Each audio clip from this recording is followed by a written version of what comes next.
Okay, good afternoon. Welcome to the Thurston County, the December meeting of the Thurston County Board of Health. It's 3:57 p.m. My name is Ty Mentor, Chair of the Board. Vice Chair, Commissioner Carolina Mejia. On the dais, Commissioner Gary Edwards. To her left and to her right is County Manager Miro Chavez, Assistant County Manager Robin Campbell. Shelley Slaughter, our Director of Public Health and Social Services and our Administrator for the Board of Health, is participating virtually.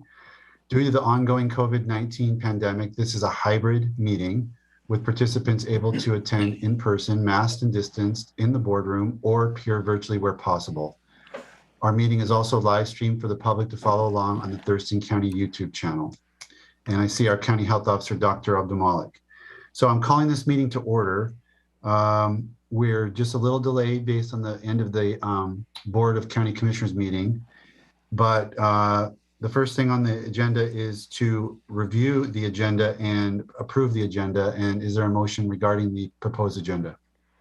Motion to approve the agenda.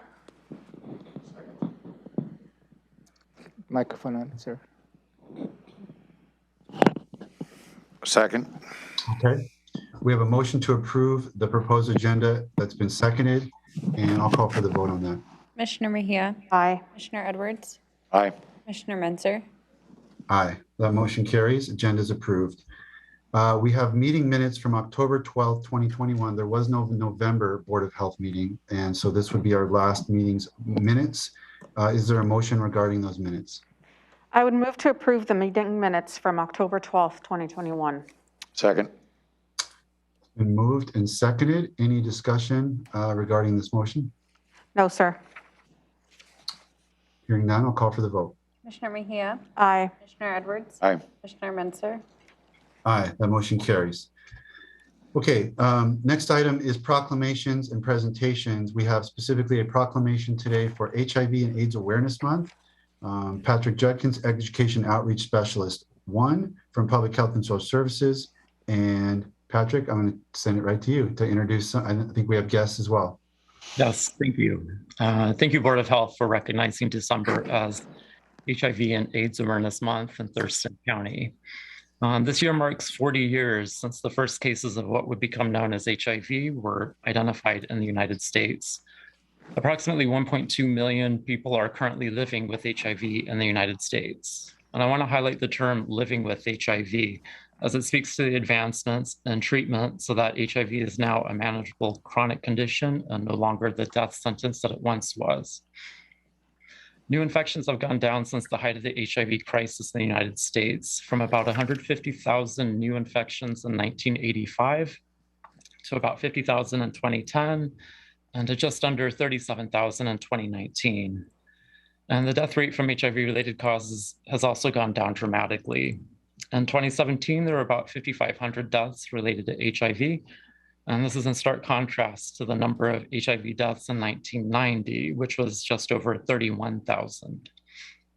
These figures speak to the effectiveness of public health interventions, from providing information and education to infection prevention supplies to screening and linkage to care services. Reducing stigma around HIV and AIDS is also a part of these interventions. Having this proclamation and allowing this platform helps to further reduce the stigma around HIV and AIDS.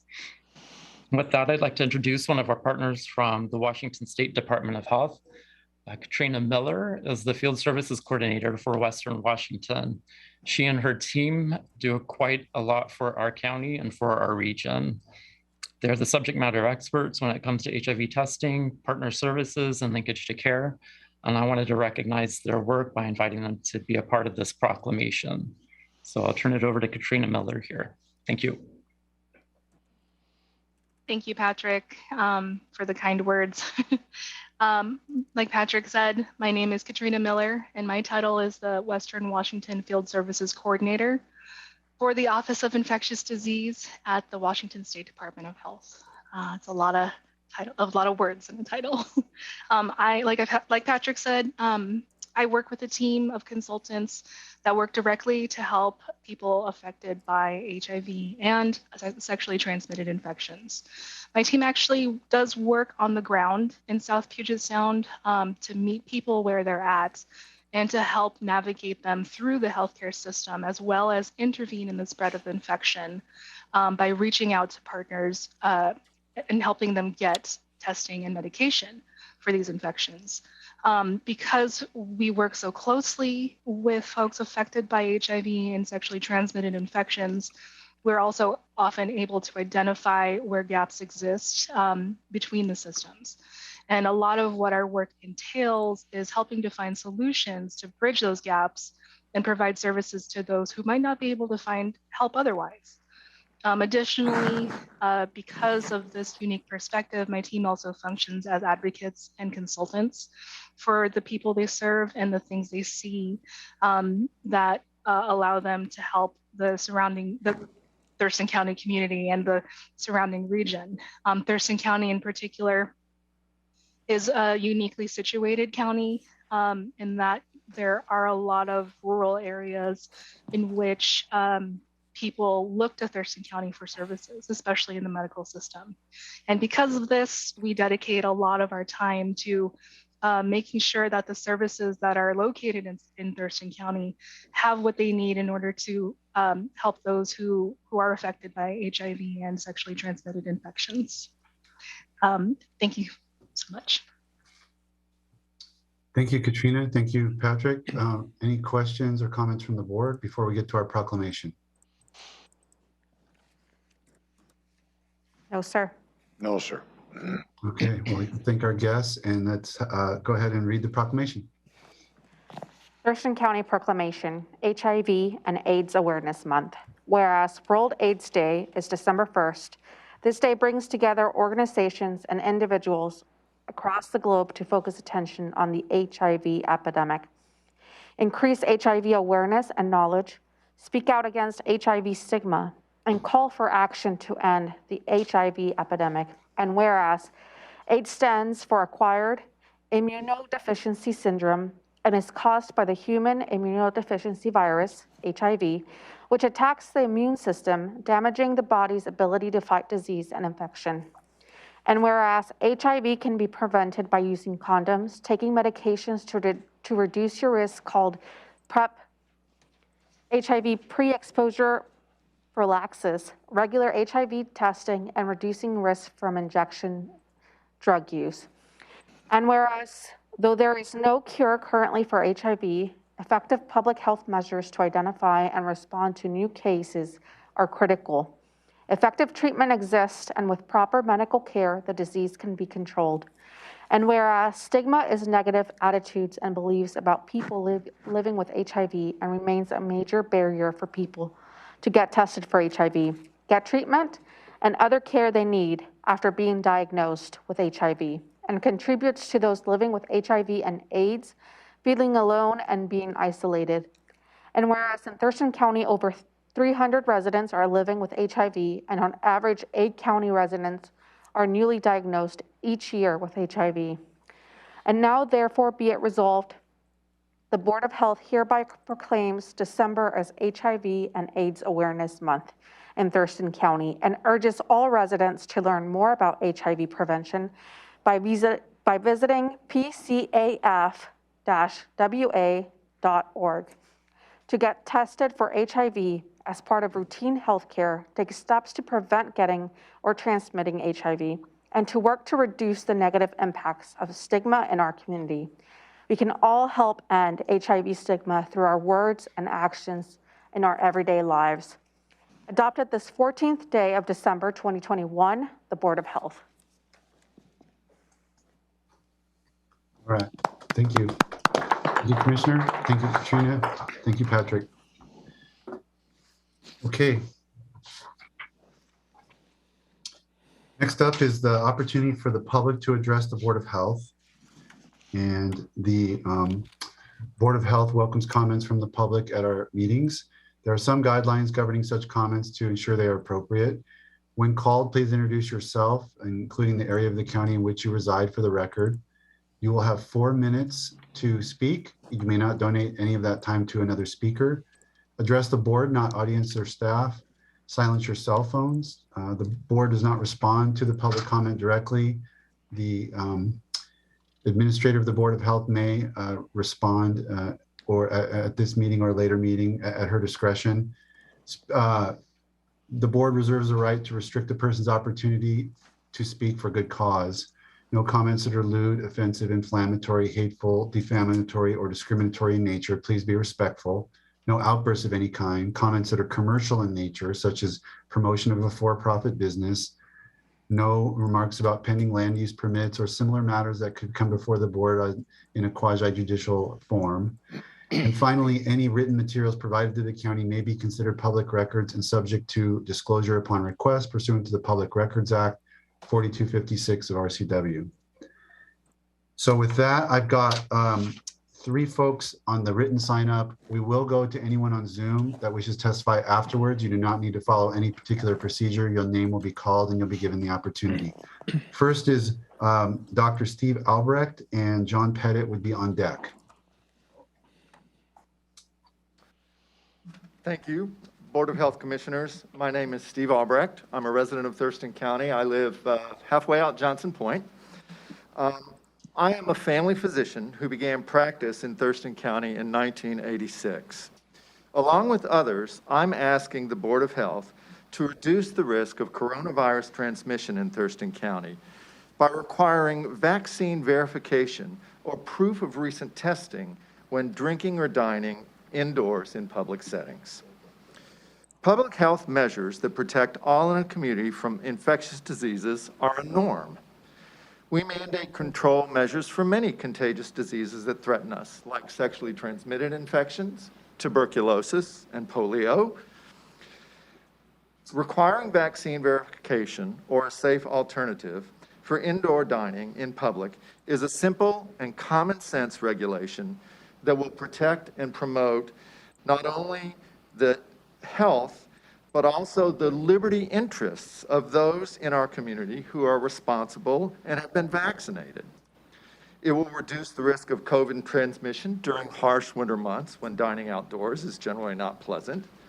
It will protect employers from the negative impacts of reduced business or illness that may affect them or their employees. It should help reduce overcrowding in our local hospital. Such a regulation will not be unique. It is already in place in other Washington state counties. Facing the threat of COVID-19 has been extraordinarily difficult, and this pandemic is not over. Fortunately, researchers had the tool of vaccines that could be quickly and safely utilized to reduce the illness and death from this pandemic. And now, as we struggle to slowly recover and return to a more normal way of life, the coronavirus still propagates its pandemic impact. It is now a pandemic weighing most heavily on an unvaccinated minority in our state and country. However, this unvaccinated minority harbors a threat to the silent majority that are vaccinated. Our democratic republic came together to promote mutual well-being. The words on the wall behind us.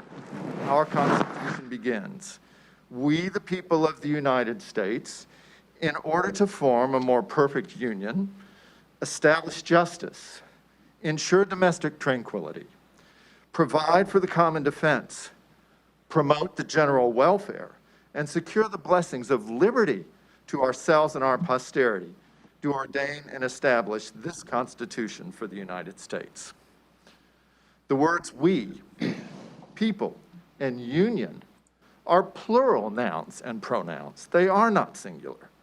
And they emphasize the shared rights and responsibilities in the way we govern ourselves. I and others are asking the County Board of Health to govern us by enacting a simple, safe, and sensible vaccine verification mandate for indoor public dining. Thank you. I would respond to questions if there are any. Thank you, sir. Chair, Yes, sir. Did you explain that we don't have dialogue here? I'd just like to make sure people know we're interested. Yeah, I did mention that in my advisements, but I kind of go quickly. The board, does not, as a policy matter, respond directly to comment. But thank you for helping me clarify that. John Pettit is up next. Terry Stanley Ballard is on deck. Mr. Pettit is not in the room, sir. So Okay, then Mr. Ballard can take the next spot. Yeah, Mr. Pettit won't be here. My name's Terry Ballard. I live in Tanglewild, unincorporated Thurston County. I retired in 2012 after 35 years of service in the United States Army. I'm here to talk about stormwater. I heard and these sewer plants. We're into environments. We're into our health. Here, and I have a challenge for you. Okay, how are we enjoying this plastic bag ban that had a impact on our environment?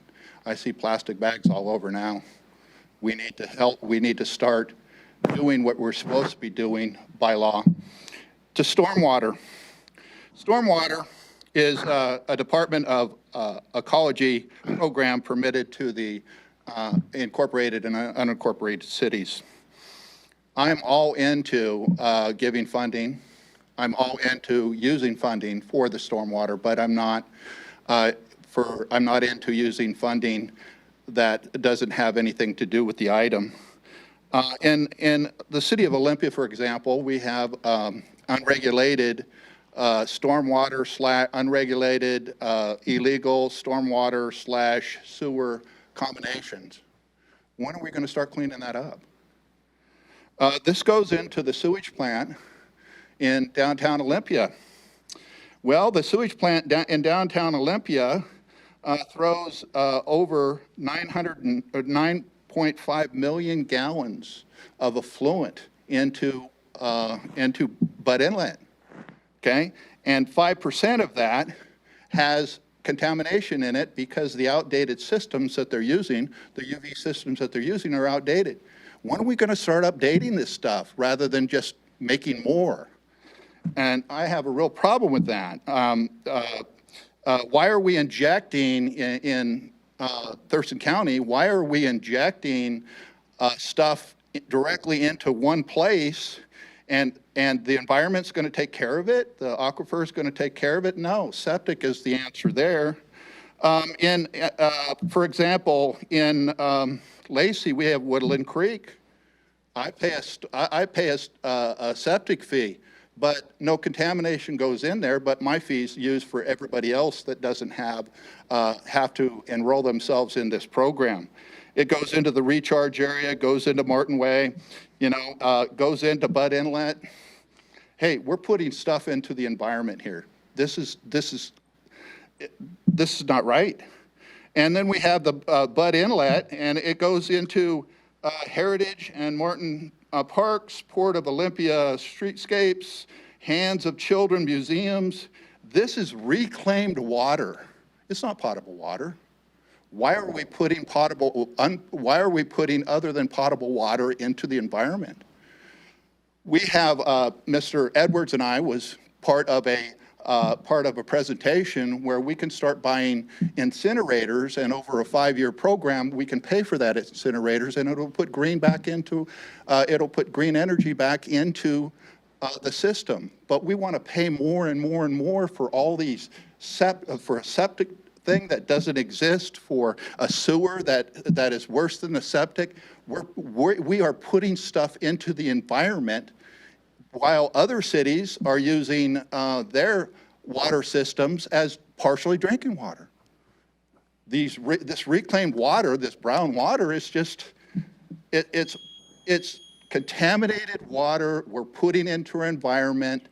The sewage plants are actually dumping biosludge out in Yelm, putting it into our food system. please wrap it up, sir. When is enough enough? What is an acceptable rate of contamination? Thank you. Okay, thank you, Mr. Ballard. That's the end of my sign-up sheet. Is there anyone else in the boardroom that would like to provide testimony that may not have signed up? Anybody in the boardroom? Testimony? Nope. No, sir. Let's check on our Zoom. I have, let me see if I recognize Ms. Erika Esqueda. I don't know if she's accounting. Okay, thank you. Jessica Hutchin, do you want to provide testimony? I know you represent the chambers. I did not have any testimony. Okay, thank you. And that will cover it, sir. Okay, very good. Thank you. Let's move to our department items. The first one under item 4 is an emergency ordinance for Article 1 of the Thurston County Sanitary Code. We have Art Starry, our Environmental Health Division Director, to present. Good afternoon, Art. Good afternoon. And once again, I'm Art Starry, the Environmental Health Division Director. And we're asking you to consider an emergency or an emergency ordinance related to the COVID pandemic. And what this will do is basically allow two main points to take place. One is that it goes about suspending certain time limits that are in our current code that deal with emergencies, which is kind of a minor point, but it is kind of a piece of what this ordinance will do. The other and the most important part is that it would allow us to continue to conduct hearings telephonically or remotely during the COVID pandemic. Our current, if you look at our current regulations, they require most of our appeals hearings to take place in person. And during the COVID pandemic, obviously that's not a safe thing to do, or at least there are times when it wouldn't be safe. And so this gives us the option of being able to conduct those hearings electronically or remotely. And so we are asking that you allow us to do this. This is one of a series of ordinances that you've adopted as the Board of Health in response to the COVID pandemic in order to provide some sort of relief to people. We've had everything from dealing with relaxing expiration dates for permits to other things. And as the pandemic has gone on, the need for most of those other types of relief have kind of gone away, but this one still continues. And so we're hoping again that you'll approve this so that if there's a need to have an appeals hearing, that we can do this through whatever means is safe during the pandemic. It's also a feature that we intend to incorporate into our sanitary code when we revise it in 2022. So that's really it. It's a pretty straightforward thing. It's been prepared by our legal folks. So I want to thank Jane Futterman for drafting this for us for your consideration. Any questions for Art from the board members? Commissioner Edwards? No, sir. Commissioner Mejia? No, sir. Okay, ready for a motion then. I would move to approve the ordinance to suspend and amend provisions of Article 1 of the Thurston County Sanitary Code and authorizing modified hearing requirements due to the COVID-19 pandemic. Second. Okay, there's a motion. It's been seconded to approve an emergency ordinance for the Thurston County Sanitary Code. Any further board discussion on the motion? No, sir. No, sir. Call for the vote. Commissioner Mejia, Aye. Commissioner Edwards, Aye. Commissioner Menzer, Aye, the motion carries. Thank you. Okay, well, that was straightforward. Let's go to our next item, which is a Thurston Thrives update. And I know I believe we have guests in the boardroom. We have Chris Hawkins, Program Manager, Public Health and Social Services. Good afternoon. Good afternoon, Commissioners. Chris Hawkins here, Education and Prevention Program Manager for Thurston County Public Health and Social Services, and very happy to be able to bring to you a year-end summary about the Thurston Thrives effort of Thurston County and its many partners to improve the health of our community. I will see if our Director Shelley Slaughter would like to say anything further before introducing the main presenters on this item, and I'll cue up the presentation slideshow. Thank you so much, Chris. I just want to say thank you to our representatives from the Thurston Thrives Chamber Foundation that are joining us today, and all the members in our community and organizations that support Thurston Thrives throughout the year. In 2003, this Thurston County Board of Health established Thurston Thrives as a collective impact effort to improve the health and well-being of our community, and specifically addressing the social determinants of health. And that has greatly improved the health outcomes for people in Thurston County. So I'm very grateful to everyone and looking forward to hearing this presentation of the year in review and the great work that has been accomplished this year and beyond. And with that, I'm going to welcome up to the podium here a couple of presenters from Thurston County Chamber Foundation, the backbone organization for Thurston Thrives, that has been leading the way in a public-private partnership these last several years. And that is David Schaffert, the president of the chamber, and assisted by Megan Fees. Thank you, Chris, and good afternoon, everyone. It's so nice to be here. It's always a pleasure to provide a briefing on your collective impact efforts around the health of our community and how, as a community, we continue to improve our health outcomes.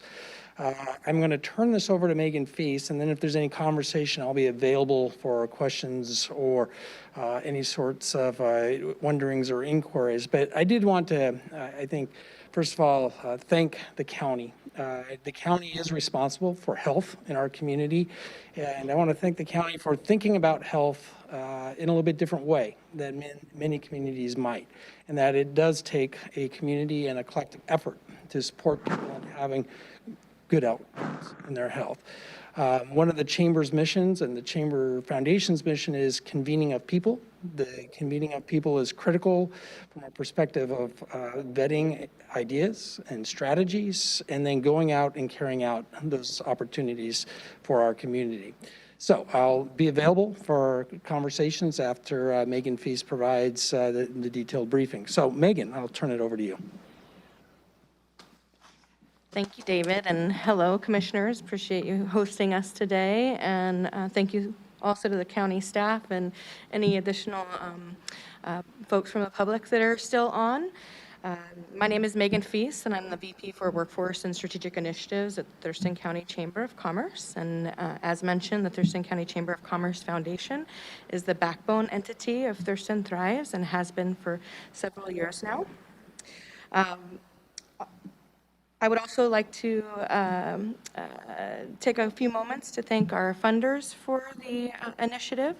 We are so thankful for the county and your contribution to the efforts, and we're also not only 30% government funded, but we're also 70% privately funded as well, and we represent the partners on the screen there. I'd also like to say on behalf of Doug Ma, our acting Thurston Thrives director, extend an apology that he couldn't join us today. He's at a SPSCC Board of Trustees meeting today that he could not reschedule. And then also we have Jessica Houchin on the Zoom call. She is our project assistant and project coordinator for the Thurston Thrives effort as well. All right, next slide, please. And before we get too far into this, I want to say thank you to the Commission also and the Board of Health for passing that proclamation for December and HIV and AIDS awareness. Shelley and I actually about a month ago realized that we were really young youth, and we were participating in a youth outreach group that was formed by the Board of Health and our Thurston County Health Department. And we did a lot of HIV and AIDS, safe sex education when we were kids. And that helped me through a lot of adverse childhood experiences as my stepbrother died of AIDS in 1993. So it was a wonderful opportunity to be able to go around to all the different schools and the health classes and talk about and educate, youth and young adults about the importance of communicable diseases. So with that, the background of Thurston Thrives.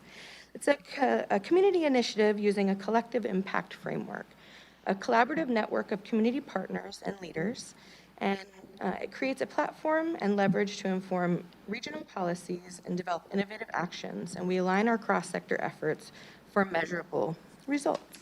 Next slide, please. We have formed a common agenda around the social determinants of health to make lasting impacts in that area. We provide shared common measures, mutually reinforced activities, and continuous communication with the support of the Thurston County Chamber Foundation's backbone efforts. And just a little side note here around collective impact. As stated by the Stanford Social Innovation Review 2011, large-scale social impact change requires broad cross-sector coordination, yet the social sector remains focused on the isolated intervention of individual organizations, which is a good example of what Thurston Thrives is and what it's trying to accomplish. Next slide, please. At our report last year, we also provided this reminder of this organizational structure map and how the action teams coordinate with the coordinating council as well as the backbone organization.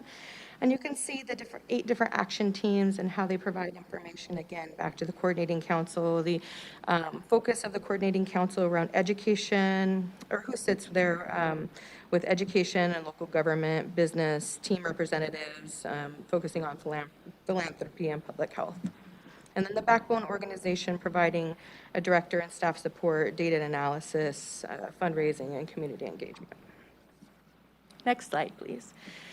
So that's a little bit of background about Thurston Thrives and the efforts and the why, the what. And now we're going to talk a little bit more about the how and some of the actions and activities that the action teams have accomplished this year. So in economic advancement, we had a lot of movement here this last year because of the COVID recovery efforts that all of the partners, especially within Thurston Strong, formed this to be able to provide some ad hoc support to our community. So with that work, we created equitable access for entrepreneurs, providing a portal in multiple languages for folks to be able to access information about how to either start or grow their businesses. We developed and launched a scale-up program in partnership with the Economic Development Council in Spanish. There was the formation, again, of the Thurston Strong effort. With the COVID recovery, $1.3 million in grants have already been distributed, serving almost 3,000 businesses, 2,950 businesses to be exact. And work continues with more grants to small businesses, getting ready to go out. And now we're also working on retraining programs as well as a jobs champion program. I'd be happy to provide some more information about that at a later time if you'd like. Going to the next slide. I've got a couple, go back up two. One more. There we go. Got a couple of slides on the Housing Action Team. As you all know, the Housing Action Team has a lot of subcommittees, and the highlights that they had this year was they convened an eviction prevention panel, a law enforcement panel. They discussed their relationships with Thurston Thrives, the relationship with the Regional Housing Council, and also had a discussion on how the HAC can collaborate more with all of those entities. Within their work groups and hubs, their data work group met quarterly, provided a gap analysis, and started working towards filling those gaps. The Homeless Housing Hub continues to serve as a hub for coordinated actions between homeless housing assets and resources. They cascade information to and from the balance of state continuum of care. They approved updates to the county's coordinated entry policies and procedures. They also approved a new coordinated entry assessment tool for partners and awarded the Homeless Housing Hero Award to all local shelters for extraordinary work during the pandemic. The Affordable Housing Team, the AHT, which is another subgroup, adopted their vision and mission and formed a team. They provided recommendation regarding priority affordable housing projects, provided input and feedback on the Regional Housing Council's permanent supportive housing strategy, polled local candidates running for local office, and reviewed Regional Housing Council's housing needs assessments, and heard from Lacey, Olympia, and Tumwater regarding their affordable housing plans as well. The Rental Housing Work Group held 3 online events for rental housing resources, statewide legislative updates and Q&A sessions, and continued development of successful renting curriculum, and collaborated on other informational materials regarding rental housing and eviction prevention information. And then also, near and dear to my heart, I also sit on the Senior Services or Southtown Board. So the Senior Housing Action Team supported the Area Agency on Aging 3-county survey for housing needs, and then hosted a series of presentations, including the Thurston County Housing Authority Interfaith Works, Habitat for Humanity, Rebuilding Together, and the Northwest Cooperative Development Council. So lots of amazing, great work with the hat. So thanks to all of them, and hats off to the hat. And then I'd like to bring Chris back up. He's got the next couple of slides, and then I'll come back. Good afternoon, Commissioners. Just wanted to update you a little bit on the couple of action teams that I provide some support for as a Public Health Department staff person. One of those is the Community Design Action Team, which tries to help identify ways to improve the built environment, which is our streets, our public spaces, even our buildings in the community, to foster a more supportive environment for walking, bicycling, and getting other daily moderate physical activity. We're pretty excited by having achieved some things over the course of the Thurston Thrives initiative. So in the past 5 or so years, we've seen a large number of trail miles added to our system, thanks in part to the great partnerships that exist between the county, the cities, particularly Lacey and Tumwater, adding quite a bit to this total. The Deschutes Valley Trail, next section up through Tumwater Falls area, was completed just this past year. And that's totaled at over 2.5 miles of new trails since we started this strategy just a few years ago. We've also had a focus in the strategy on creating better access to the regional trail system. The trail system is really that sort of backbone infrastructure for people to engage in physical activity and active transportation.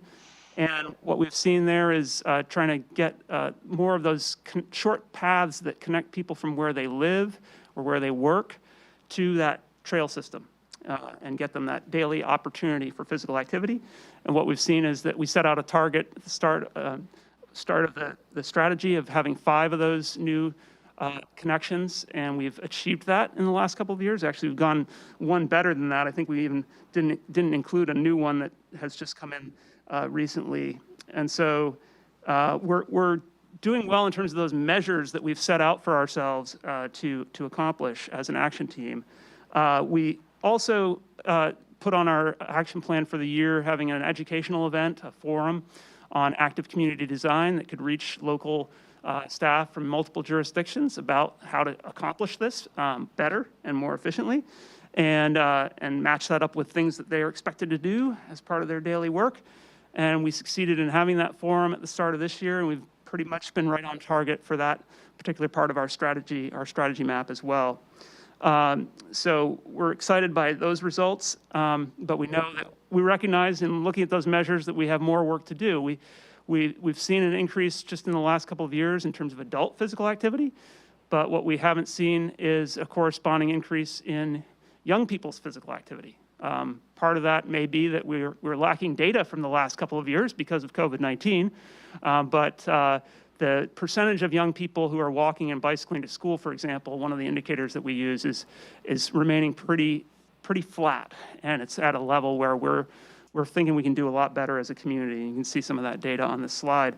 So that's an effort that we hope will continue, and I know the county has put a lot of good support behind Safe Routes to School efforts, and we hope that not only the county but other local jurisdictions will continue to make that an area of focus in the future. Shifting gears a little bit to the more natural environment aspect of things, that's an important factor in the health of our community over the long term. And as you may remember, we formed up an action team that spun off of the environment action area of Thurston Thrives called Climate and Clean Energy. And this group really focused on trying to help the county move towards a partnership and agreement between the county and the local cities of Lacey, Olympia, and Tumwater to work together on a long-term strategy, a plan of action to address climate change, particularly in reducing emissions, as you can see on this slide, the target that's been set as a region. And we're proud that the county and local governments have worked together with Thurston Regional Planning Council to put that plan in place around the start of this year. and as well as adopting a climate emergency resolution. That was a big focus of the team, and glad to see that that's coming to fruition and into the implementation phase. We also talked a lot about racial equity this year. You're going to hear more from the Chamber Foundation about the full efforts of Thurston Thrives on that, but that was a point of discussion this year.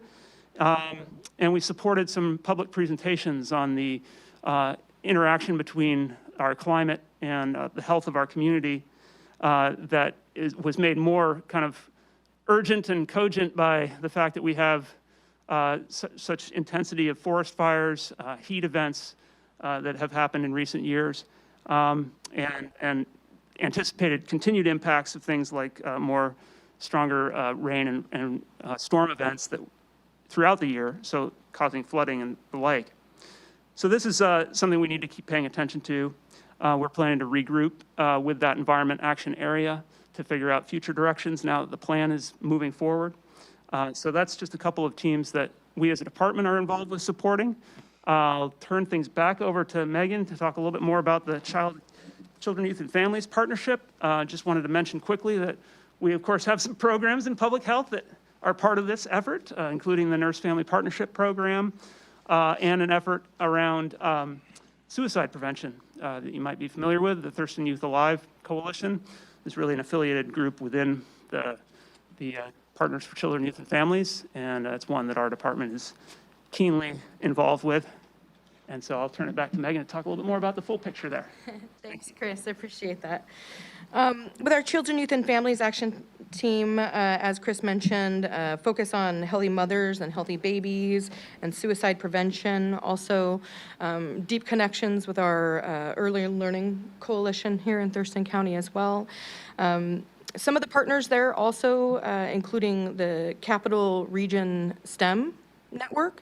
They are now forming an alliance, which is a huge impact on adverse childhood experiences, specifically providing early interventions within school as well as out of school, whether that be education and training programs for early childhood with Big Brothers, Big Sisters and their STEM lab, to everything to the Thurston County Chambers Foundation Business Education Network and our Business to Youth Connect programming, where we're working with all of the school districts across Thurston County in forming a common 180-hour curriculum for the trades and working on a career preparation curriculum also for manufacturing and construction. We're moving into supporting multimedia production. It's an emerging industry in our region, as well as, of course, healthcare and IT and those other demand sectors in our area. The work that we do includes career exploration programs, again, early intervention around programs like Math for Life and Find Your Future. And again, also working on expanding youth apprenticeship programs and paid internships for youth as well. So alongside the Capital STEM Alliance and the Family Education Support Center and those early learning coalitions, we're all working really heavily together to align and help our education and industries move forward. It's very connected to our economy action team as well. Next slide, please. All right. So let's get into a conversation about the work that's been done around equity in support of our action teams and moving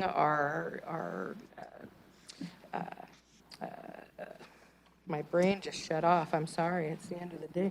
Our social determinants of health. Events and community unrest experienced in 2020 created a stronger and renewed community awareness, understanding, and urgency to correct long-standing racial inequities and end racism in all its forms. So here you see a list of activities that Thurston Thrives has accomplished beginning in 2020 all the way through just this last Friday. We kicked off a series of equity, diversity, inclusion trainings for the coordinating council, the action team members, and any additional community-based organizations that had capacity to attend. We, in partnership with the Cascade Pacific Action Alliance, will provide additional trainings after the first of the year. And that will include things like, we're moving through implicit bias right now. And then next year we'll work towards strategic planning also, but with an equity lens. So next slide. Just as a reminder, you all empowered Thurston Thrives to do this work back in March. You passed a proclamation declaring that racism is a public health crisis in Thurston County, and you charged Thurston Thrives to get going on the work. So as I said, there's this whole series of actions that have taken place in 2020 and 2021 leading up, and you can go ahead and go through the next couple slides. I don't want to read you all your own proclamation, but just a reminder that it's there. And really, this is the next steps. Again, we're moving into training that will allow the coordinating council and action team members a better understanding. And we're creating awareness. We are providing an opportunity to create desire for folks to learn more, providing knowledge. And then this next year, we'll get into strategic planning, reinforcing that change management model. And then we're going to evolve from there. So that's where we're at right now. And then wanted to find out if you all had any questions.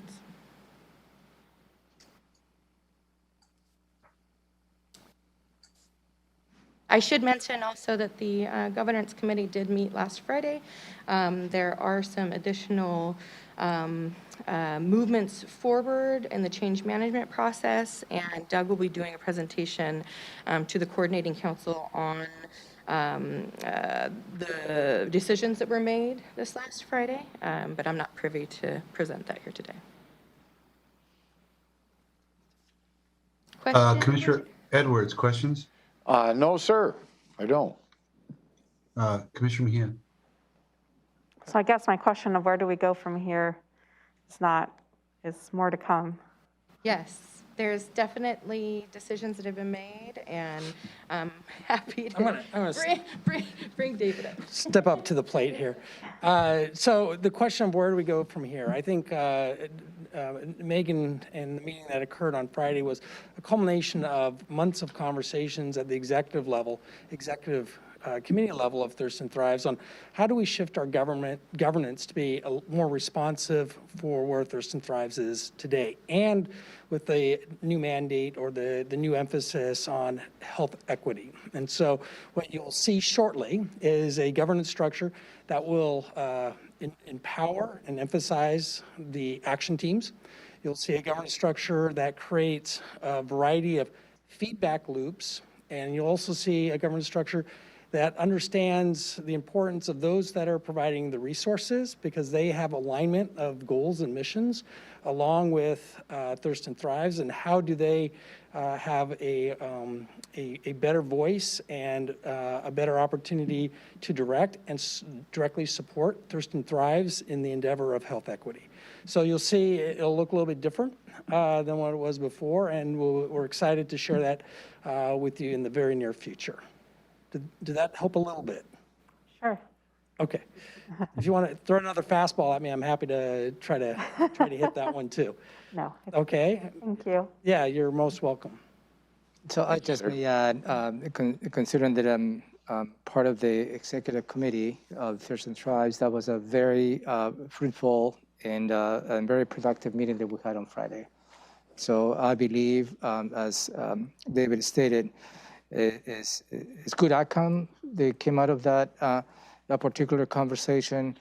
I believe Doug Ma is going to be presenting the framework on Monday at the Thurston Thrives Coordinating Council meeting. Mm-hmm. And that will be an opportunity to comment, gel additional ideas. But I personally am excited as to what the direction this is moving forward. Yeah, I mean, one of the great opportunities and challenges with collective impact is it is very loose organizationally.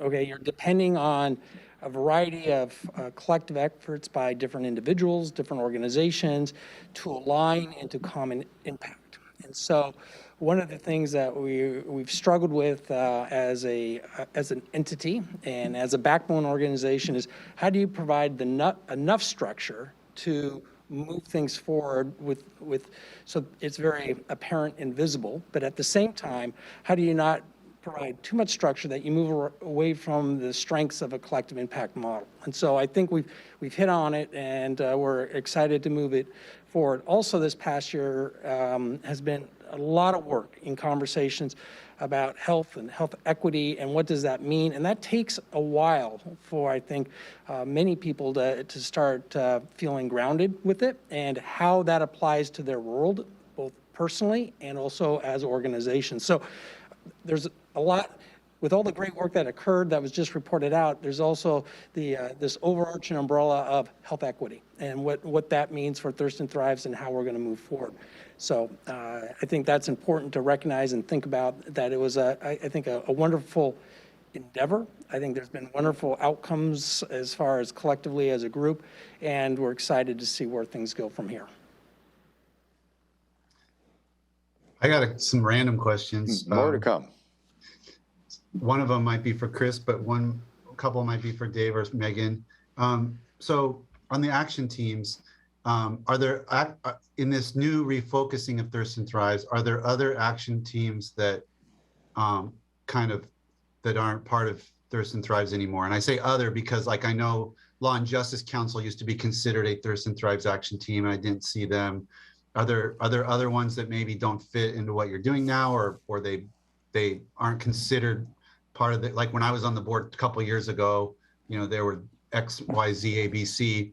Are there any changes to the action team structure? Yeah, no changes to the structure, but let me share with you that there's flexibility within the new structure that allows, and my mind's going to the visual that we had. It's extra boxes, Commissioners. So there's as much, if not more, room and a recognition that we may need to create other groups of people and align other opportunities and other resources. So yes, there's plenty of room for additional action teams and areas of emphasis for us to look at. Can I do a follow-up on that?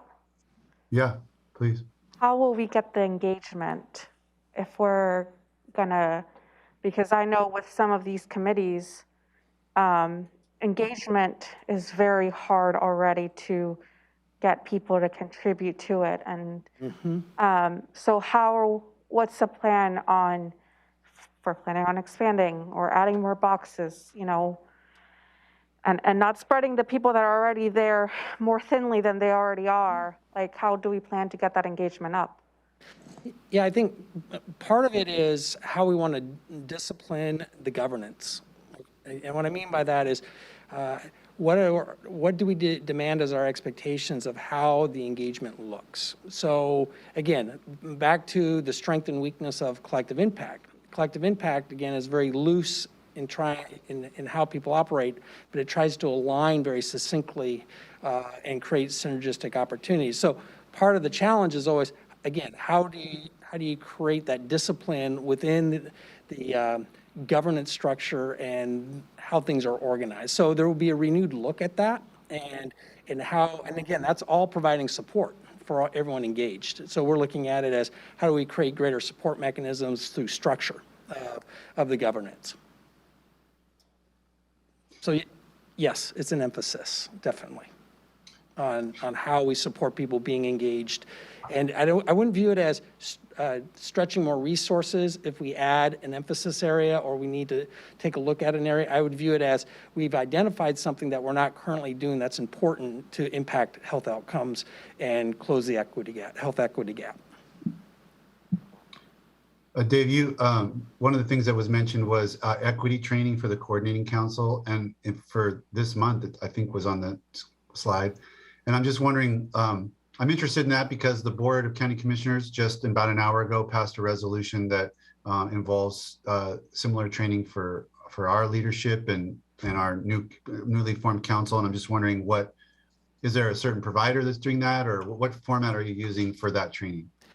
Yeah, we did use South Puget Sound Community College and their, I'm going to get their department wrong, but the work that Parfait does within equity. And again, we started off with implicit bias, which is really a great place to start because the way we are wired as human beings. So it allowed a lot of time for people to reflect on how they think and how they react to other human beings.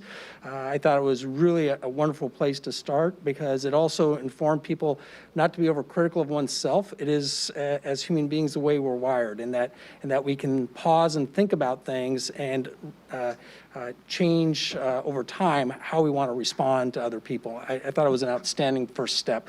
But there'll be a whole series, and it's not necessarily just going to be Parfait and South Puget Sound Community College, but that's where we're starting. So we may do a couple, 3, and then over the next year or 2, may sprinkle in a whole a variety of other series. Okay, great. Yeah. My last comment was really for Chris. I didn't know if the community design group was aware of a fairly recent decision by the board to create a Let's Connect trail program with like up to $1 million a year from or funding. And it seems like given the focus that your group has had, or that group has had on the trails, we might be able to work on, recommendations for deployment of those resources by the community design group. It could be a really good partnership there. We definitely look forward to the conversation about that. Thank Okay, you. great. Anything else from commissioners before we wrap up this topic? No, sir. Oh, okay. Thank you. Thank you, David, for being here. Thank you, Jessica, and Chris, and Megan. You're most welcome, and have a wonderful holiday season, everyone. Thank you. Yeah, Thank you, David. Thank you. You too. Bye-bye. Thank you for coming. Okay, we have one more department item, and it is wintertime safety. Chris Hawkins is here for that one, so I'm going to turn it right to Chris. Hello again, Commissioners. Chris Hawkins, Program Manager at Public Health and Social Services. And I'm here to introduce this wintertime or holiday safety item. I'm joined by a couple of other people here today. My colleague at Public Health, Sammy Berg, in the Environmental Health Division. Sammy's going to lead things off with some discussion about holiday food safety. And then we'll be following that with a presentation on impaired driving by Etika Esqueda. And she'll be joining partway through after Sammy's part is done. So let me just start the slides. Oops.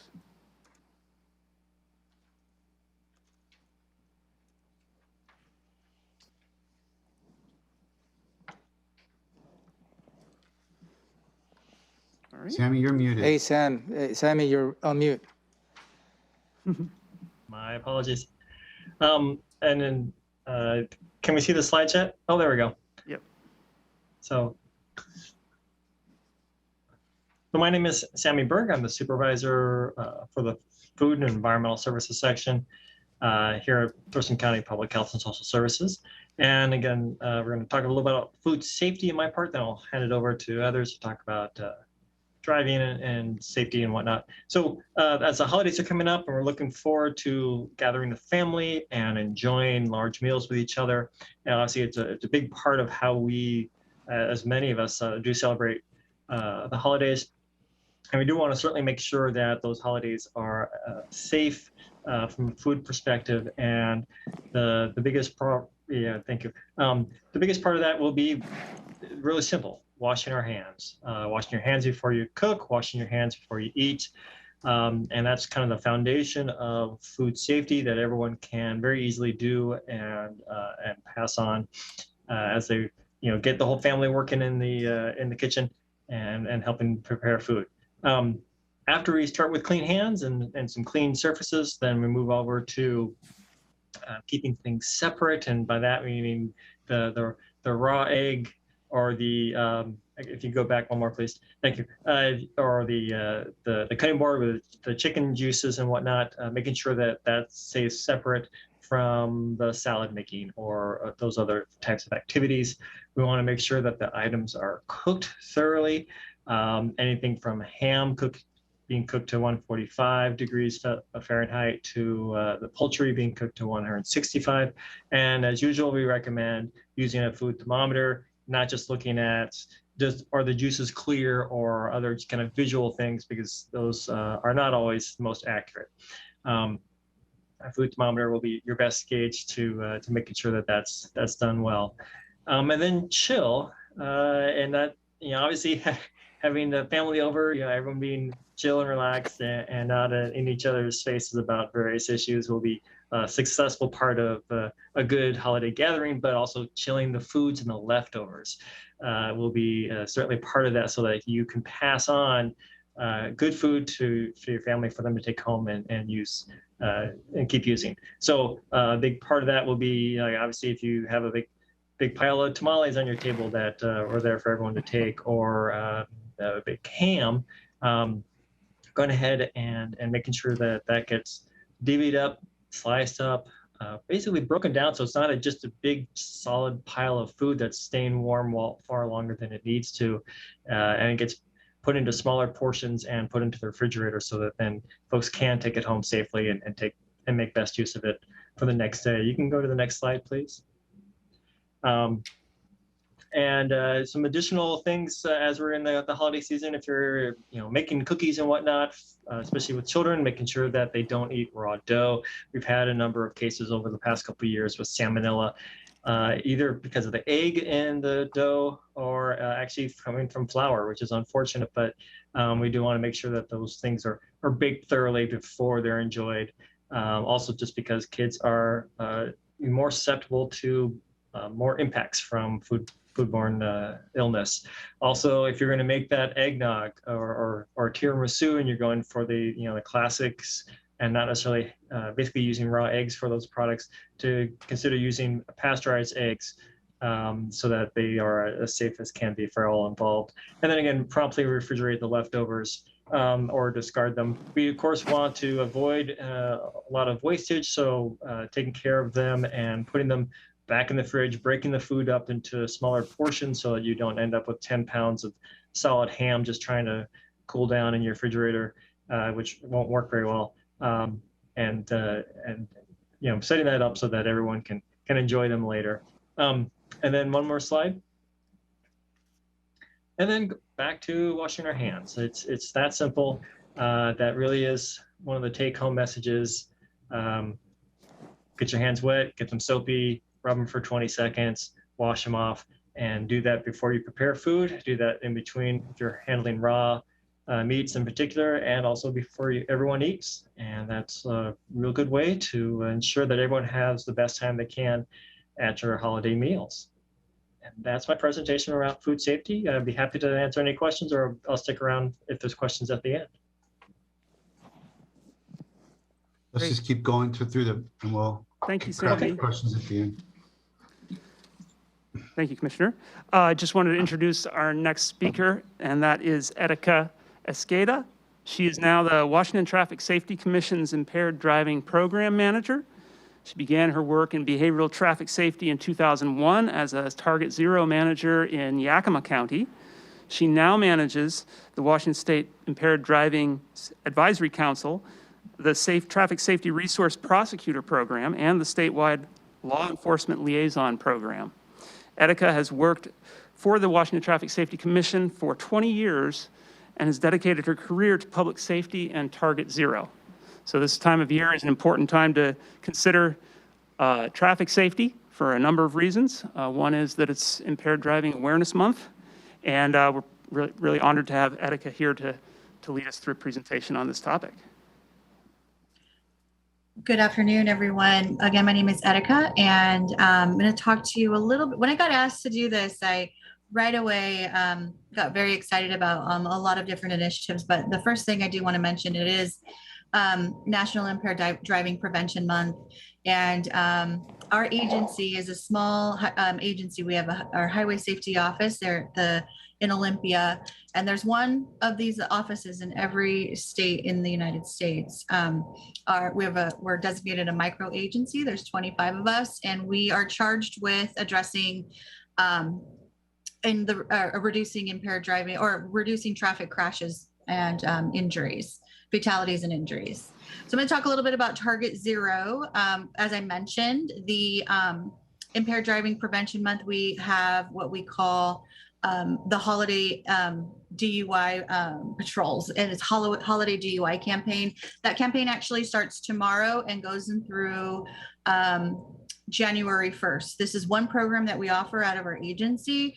And as you may see reader boards over the freeway that say drive sober or get pulled over. We also manage the click it or ticket campaigns that happen.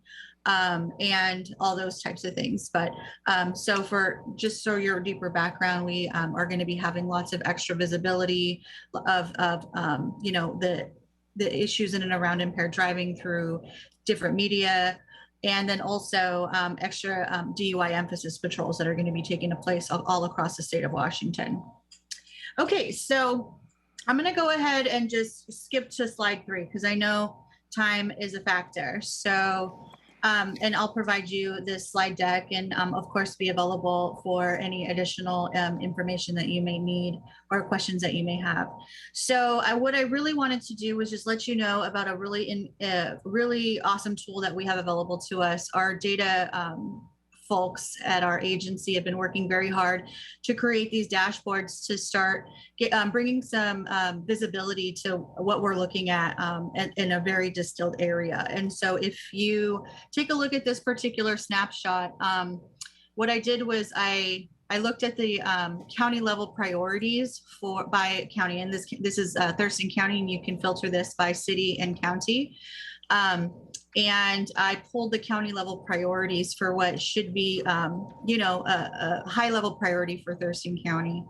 And this is actually a pretty similar picture across the state. Impairment involved related traffic fatalities have not reduced in decades, unfortunately. And we are seeing numbers now like we haven't seen since I think around 2005 with the implementation of safer vehicles, safer roads, and better, you know, kind of education in and around driver safety. We're still going the wrong direction. And unfortunately, Thurston County is no exception to that. But you're not alone. There's lots of other counties and states, quite frankly, across the country that are experiencing similar types of issues in and around driver safety. So what you'll see here is that distraction involved and impairment involved comprise the larger percentages of why people are you know, involved in fatality crashes in Thurston County. Down below, you'll see the WTSC.wa.gov website, and there, or you could just search for WTSC crash data dashboards if you wanted to play around in this tool. It's very user friendly, easy to use, and kind of designed to be able to kind of take a look at that data and apply it to, you know, presentations or work or like those types of things. And also, we are also working on a cost loss tool. So a tool that will estimate, you know, the cost in and around what a fatality and serious injury crashes look like for counties and cities who have such huge budget issues. And it's significant. And so just another tool that we might be able to offer. Next slide.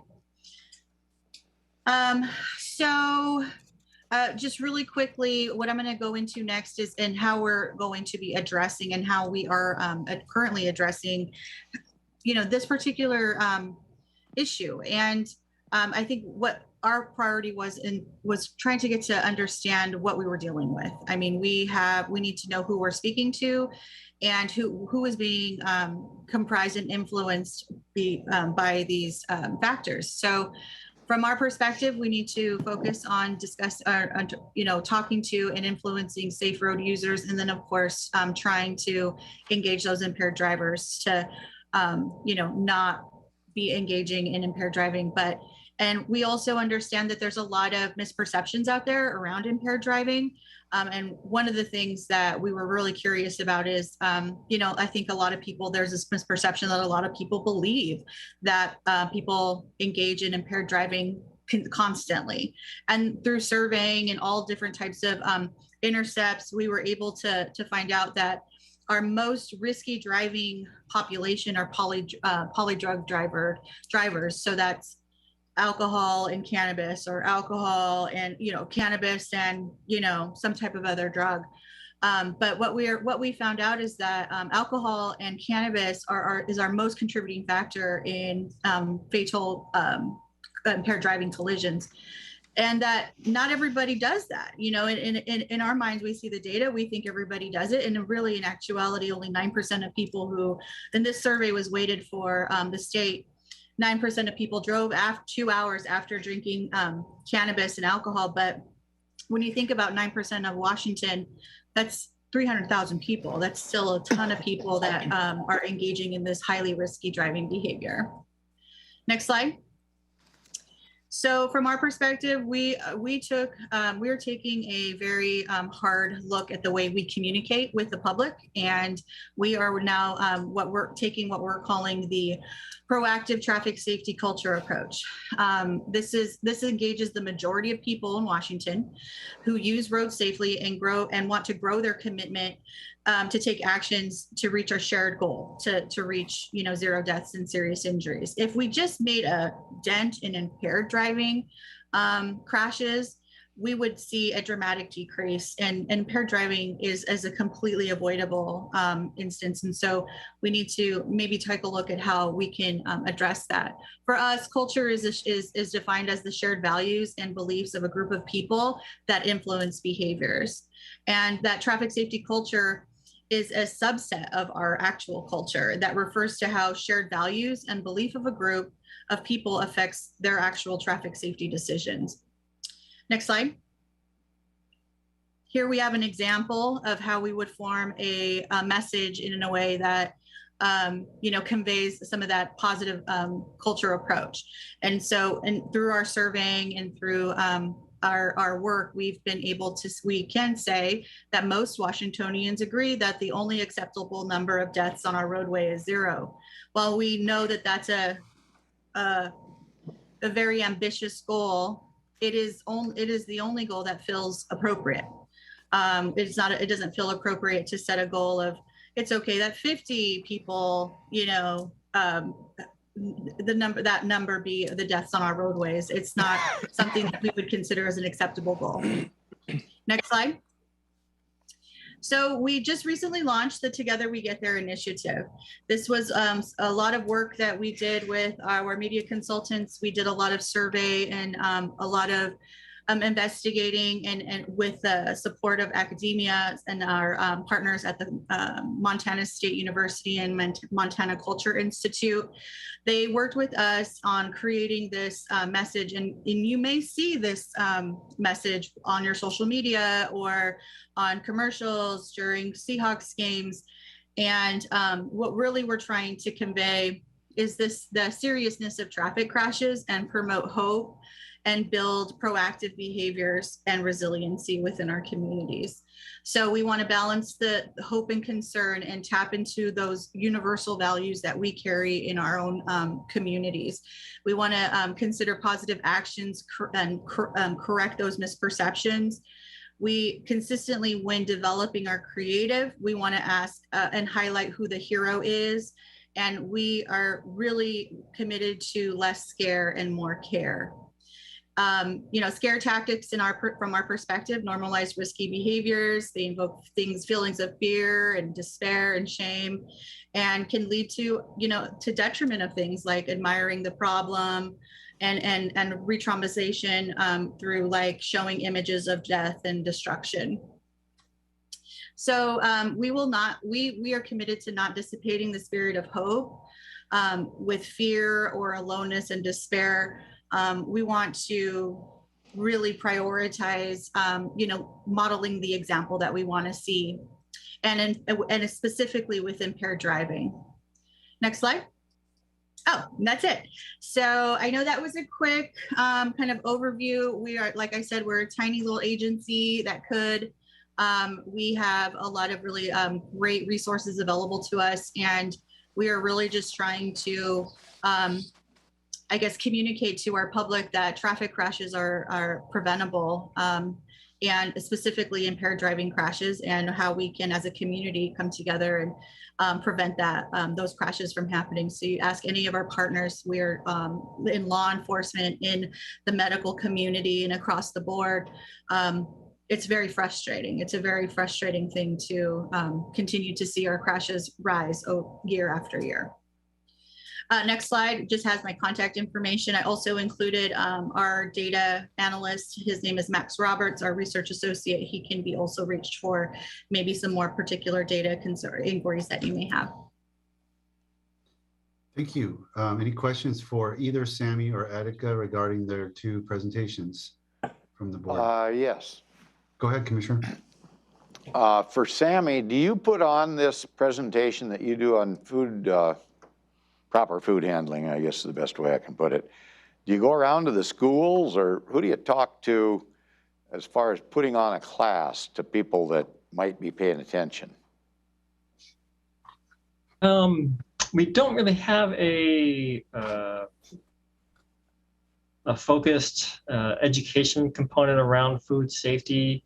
That's certainly a good idea that we could take a look at, but we primarily focus our efforts through the food worker training for the people, either the employees or volunteers that work with various community groups to actually handle the food, as well as obviously doing the inspections and the education efforts for the restaurants and the other food establishments that do that. There's certainly a lot of information that the Food and Drug Administration puts out regarding safe food for the general public's consumption. But we have done some, it's taken advantage of some opportunities to go to various schools, but it hasn't been a cohesive program at this time, primarily just due to limited resources. Okay. How about on the traffic side? Do we have, I'm old fashioned, so I'm not sure, I believe the less scare and more care, because I think we ought to kick them around a little bit. But besides that, people need to be held accountable in my estimation. But do you have a graph that maybe shows, I don't know, for the 10 years before they legalized marijuana and the accidents and fatalities and what, all the way up to present, and maybe show or talk about the truth of the whole situation? Because I think telling the truth sometimes doesn't hurt. Yeah, I mean, the data is telling. The data is telling us that the last few years, we've seen an incredible spike in traffic crashes and fatalities. Well, what has been normalized in our communities, I think, plus also the concerns around the things that are happening in the court system with DUIs, the things that are happening in the law enforcement system with DUIs. It is a troubling picture for all of our partners to get their arms around this very, very serious crime. The data before indicates, it's still very high.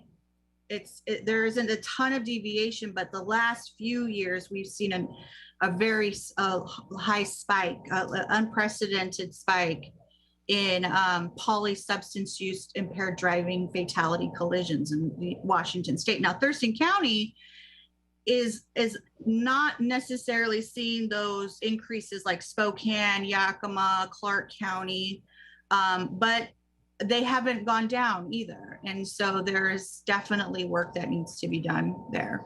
How about the legislation involving law enforcement that's passed recently that's kind of restrictive, I guess, is the best way I could put it? Yeah, has that had an effect? I believe it is from my perspective, impaired driving was explicitly listed in the new legislation that law enforcement is feeling that they have, kind of feeling the pinch on that, was excluded from that clearly somebody who's impaired should be, removed from the roadways. That's what we're hearing. And that, I mean, DUI arrests have dipped, but not to the numbers that, maybe we would have thought before the new policy went through. There are new policy or new proposals that are coming forward that would restrict some traffic offenses, and law enforcement really use those as like indicators for people who are driving impaired, like if they don't have their lights on or if they blow through a stop sign or something. I know that there's some policy going around that might restrict some of that action as well. So that is a concern. Okay, just a couple of questions. Maybe at some presentation you could have, but maybe a bunch of facts that here's where we were, here's where we are, here's where we're headed, and maybe strategize about what we could do about it. Yeah, Thurston County has a lot of resources available to them. We're always open to doing that, and we can create a custom, presentation just for the things that you want. We have a whole data division that does that all the time. Okay, thank you. Commissioner Mejia, anything? No, sir. Okay, well, thank you, Sammy. Thank you, Erica. Great to meet you. Thanks for being part of this, and we will move forward. Just want to throw a couple quick safety of walking and bicycling in the wintertime points in here. I will keep this very brief because I know you guys are already over time for today, but it is a low light condition time of year, often with rainy, overcast conditions. So I just wanted to put a plug in there for making yourself as visible as possible if you are out walking or bicycling or using other forms of active transportation.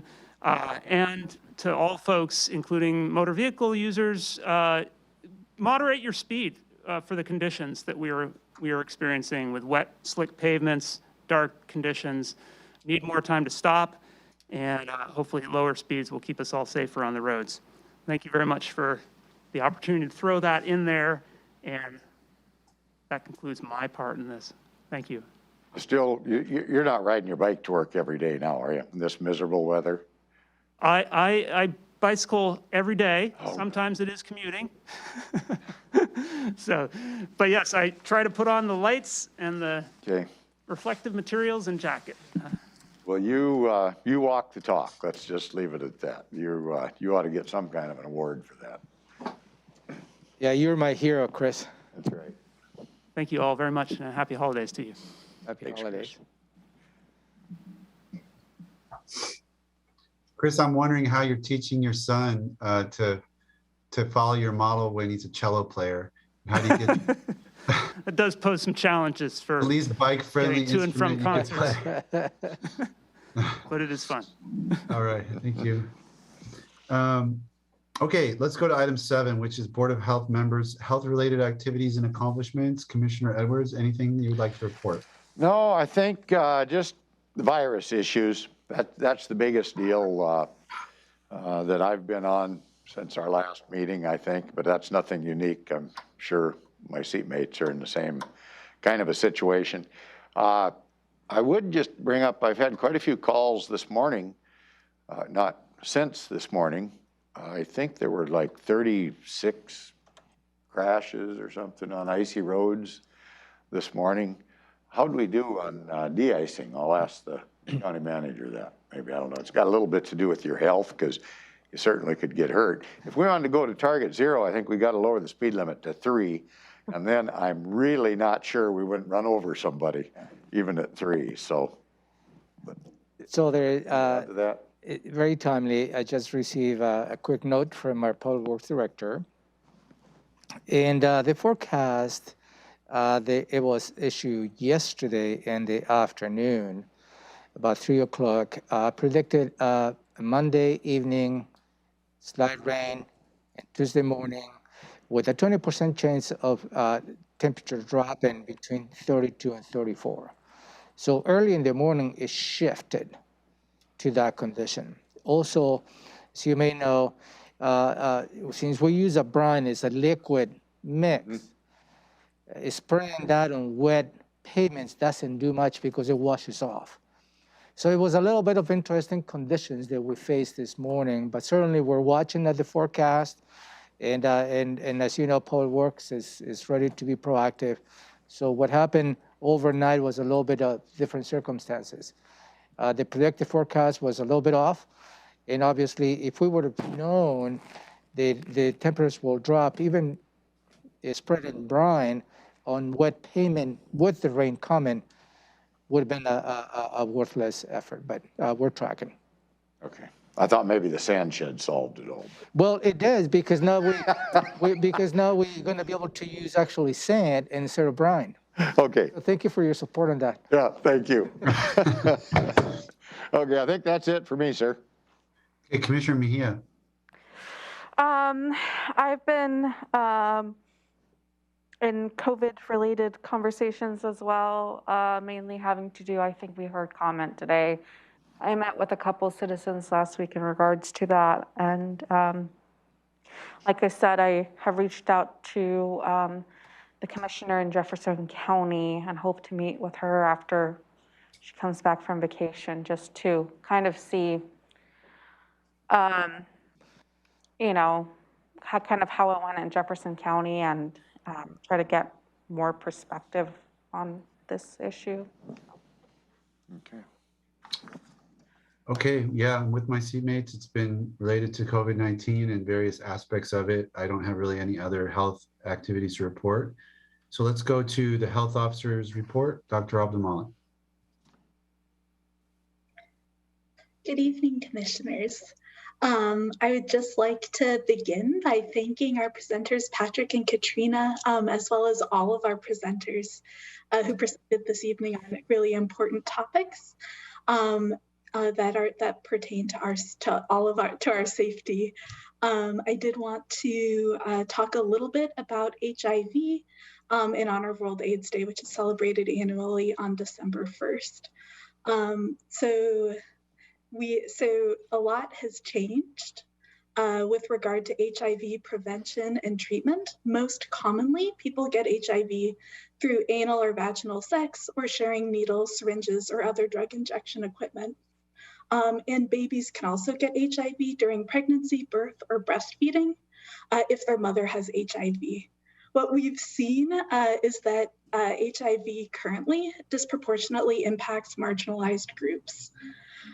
I just wanted to make sure that everyone in our community was aware that there are things that you can do to protect yourself from HIV infection, including knowing your status and getting tested, using condoms, discussing pre-exposure prophylaxis with your healthcare provider to prevent infection, and that post-exposure prophylaxis is available if you've been exposed. And of course, if you end up testing positive, treatment is available as well. Stigma remains a problem with HIV, and we can each do our part to work to eliminate it. And one of the major ways that we can do it is by being supportive and inclusive, including by being intentional and thoughtful when choosing our words and choosing supportive rather than stigmatizing language when talking about HIV. A lot has changed in terms of HIV care since the first cases were identified, and there's so many tools that we have that can help us prevent infection, prevent severe illness, and prevent transmission to others. I wanted to take a few minutes as well to give a brief COVID-19 report and address some questions. Overall, our COVID-19 case rates in Thurston County have been downtrending this week. However, we've seen an increasing number of COVID-19 specimens in Washington State testing positive for Omicron or the permutation that has so far indicated that a sample may test positive for Omicron after sequencing. I wanted to just share that early data shows that having a booster dose of the vaccine when eligible is much more protective than the initial series of vaccine with regard to infection. Although vaccination, we anticipate will be protective against severe illness and death, as it has been for all prior variants that we've seen. We have the tools to mitigate spread, and that includes masking, distancing, avoiding crowds, staying home when sick, and getting tested, as well as following public health guidance to prevent further transmission. There's been, we've heard a lot, and the question has been asked about about requiring proof of vaccination for entering Thurston County restaurants and bars. So when we look at our data and do our case investigations, one of the things that we ask each person that we talk to is where they have been in their exposure period. So the time where they would have likely have contracted the virus. We ask about a whole wide range of facilities, you know, schools, healthcare facilities, and some of the high-risk environments. And we also ask about being at restaurants and bars. And so far, in terms of so far in terms of what we've seen and what's been shared with us from folks who've tested positive in Thurston County, we haven't seen a signal in terms of folks likely contracting illness in restaurants and bars based on self-report or outbreaks amongst patrons as well. So we have seen outbreaks amongst folks working. So workplace outbreaks remain a concern, and that does include folks that work the back of the house. But we continue to monitor and ask, you know, everyone who tests positive where they were during that exposure period. Everything is on the table. Our cases are downtrending, and we're looking cautiously into the future to see what Omicron, how Omicron might impact transmission. And we would, of course, if we start to see signal and we start to see transmission in that setting, then of course, you know, taking the measures necessary to protect the public is always the top of our priority. I did want to talk a little bit about the other communicable disease work that we've been engaged in the past month. Thurston County Public Health Disease Control and Prevention staff members have followed up on 75 confirmed and suspect cases, including Campylobacter, chlamydia, giardia, hepatitis, as well as highly antibiotic-resistant organisms, Salmonella, and Shiga-toxin-producing E. coli. We continue to monitor and receive reports on flu activity, which is low.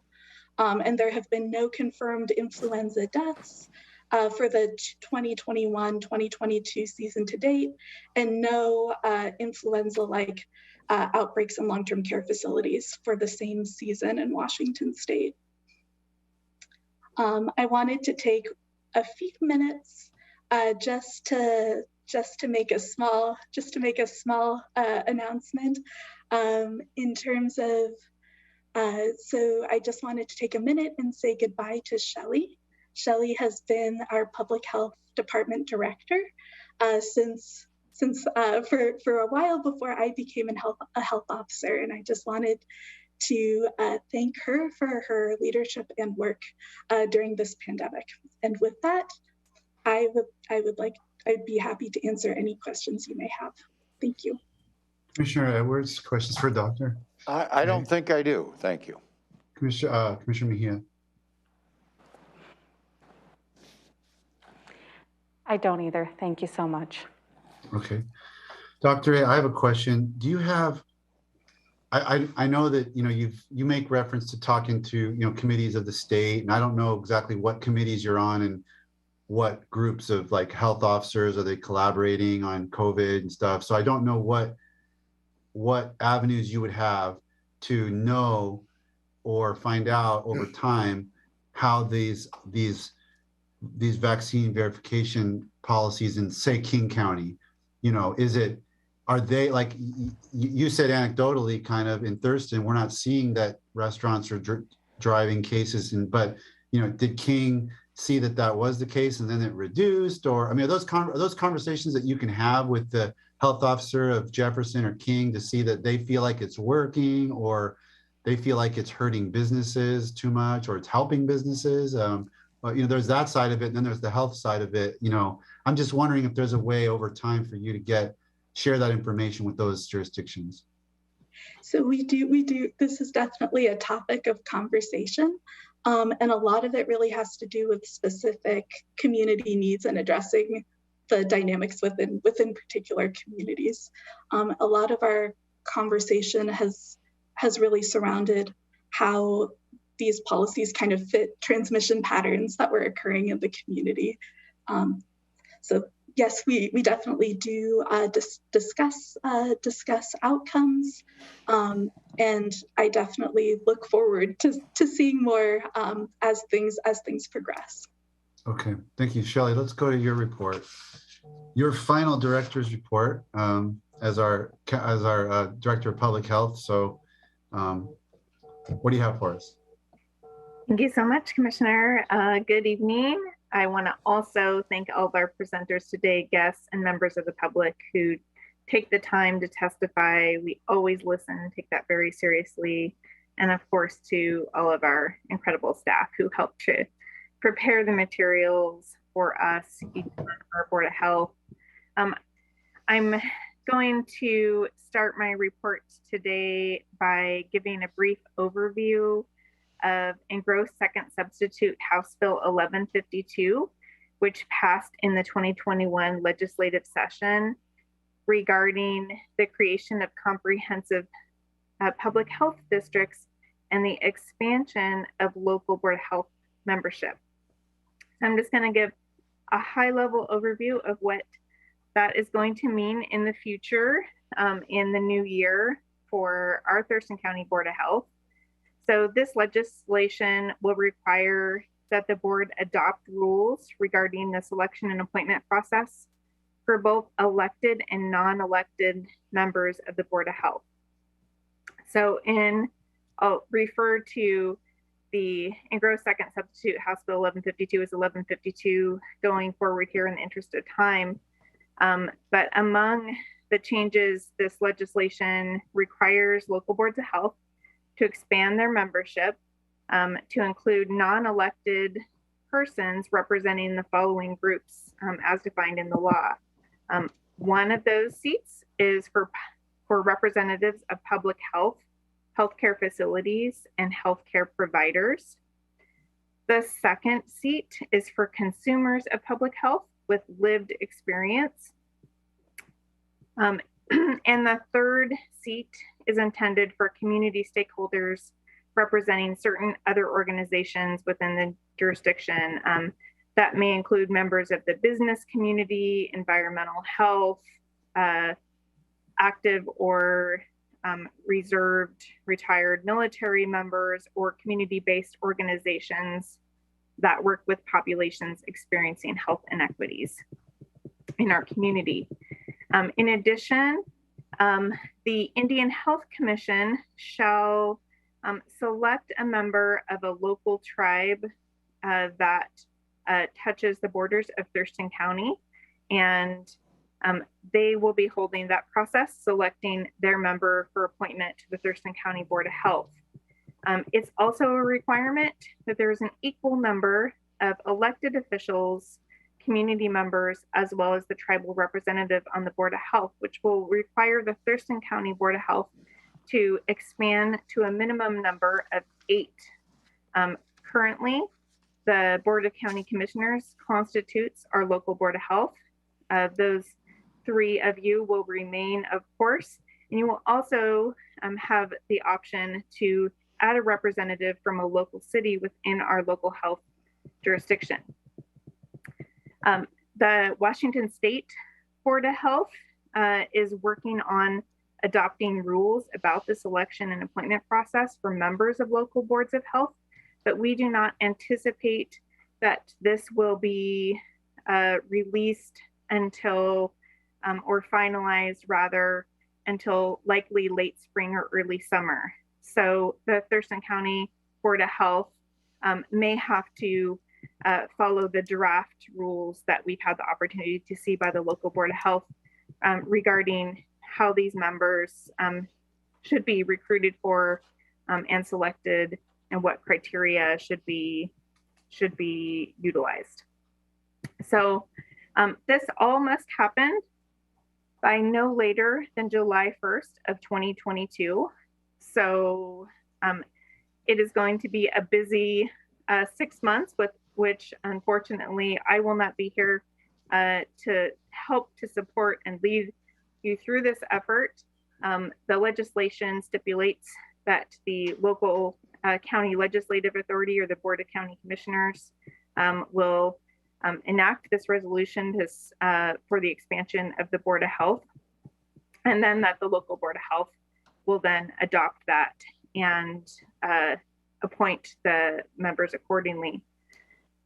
So I want to just kind of lay out briefly the timeline and recommendations that I have for you. Since I won't be here, I will be leaving this for the next person taking my place to help to lay the framework and groundwork for you going forward. This is a major change. I think this is a very exciting opportunity for our local Board of Health to have expanded input into the health of our community and be more representative of the community that we are serving here in Thurston County.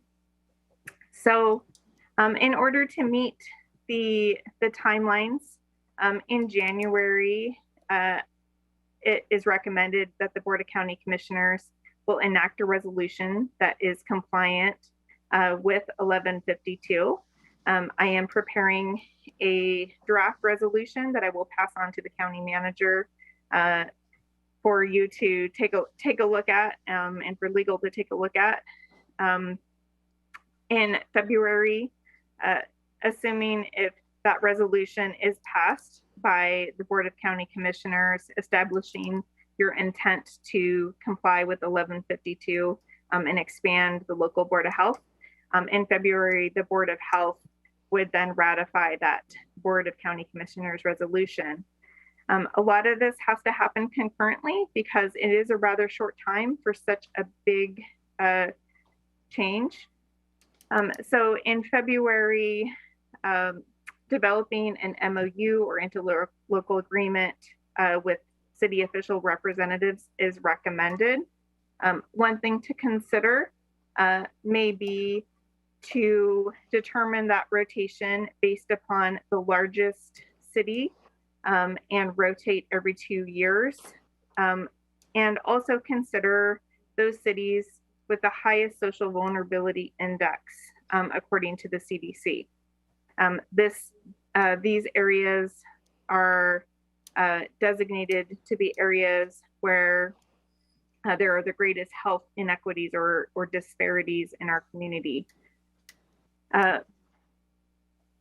The legislation is fairly specific, and again, we expect further rule from the State Board of Health determining the exact requirements and process, but finalizing applications and position descriptions, as you do for many of the boards and commissions that you appoint to for these non-elected board seats, should begin as early as possible, hopefully in February. In March, I recommend that you begin recruitment efforts. The legislation also is very specific about how broad this outreach should be to determine that we are getting a diverse applicant pool, that we are having communities and people that are typically underrepresented on boards of health represented on our Board of Health. So partnering with communities, neighborhoods, non-traditional methods of advertisement, making sure that our materials are available in multiple languages, are all best practice strategies to do that, as well as partnering with nonprofits and other health organizations. In April, we expect that the State Board of Health should have more guidance for us. I believe these recommendations all will be in alignment with what the State Board of Health is currently thinking. It is also expected by that time that the Indian Health Commission may have met to make some at least preliminary decisions regarding membership on local boards of health throughout the state of Washington. In May, You'll have the opportunity to review and select applicants that have applied in a board session that ideally will include the administrator, whether that is the interim or hopefully the permanent director and administrator of the Board of Health, by then the health officer, and if developed, the Diversity, Equity, and Inclusion Advisory Committee members. In June, it is recommended that you formally appoint all the new board members. That will need to occur at both the Board of County Commissioners by resolution and appointment and the Board of Health, and then immediately begin an onboarding process. The Washington State Association of Counties and the Washington State Association of Local Health Officials, I believe, is planning to utilize some foundational public health funding to develop a comprehensive training for new Board of Health members, because there will be many new Board of Health members throughout the state of Washington that fall under 1152. And then July 12th will be your first scheduled Board of Health meeting, and that will be the first meeting of the new board.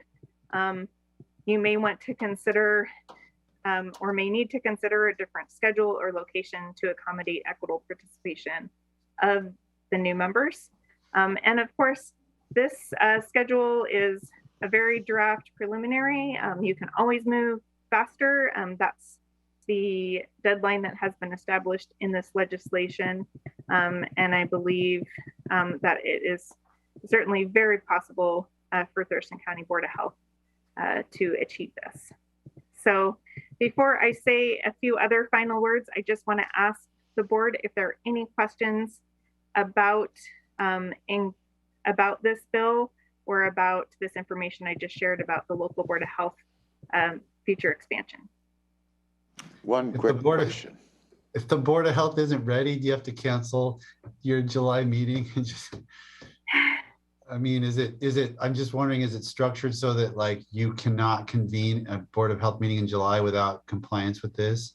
The legislation does not state that, nor does the legislation speak to any penalty for any local Board of Health or local county government authority that does not comply with this. There were provisions in earlier versions of the bill, and that was removed. Okay, so Commissioner Edwards, go ahead. Have we sent any correspondence off to the Interior Department or whomever you're going to be communicating with reference tribal participation? We have not done so from Thurston County. I know the Washington State Board of Health has a representative from the tribe that has been participating in this process. But in terms of direct interaction with the Indian Health Commission, we have not done so yet in Thurston County. I think that would be an excellent step to take and insert early on into this timeline, just to help support and nurture those relationships with our health partners. That was going to be my suggestion, that we get that done first, because that's going to be lagging if we don't. Okay, thank you. That's it. Commissioner Mejia? Shelley, all this new information you kind of just shared with us, because we were kind of in limbo on, especially the three other community members, if they were going to have to come from a specific field or kind of what was going to be the makeup of it. Where can we find this, or do you have it and can you send it to us so we can kind of see that?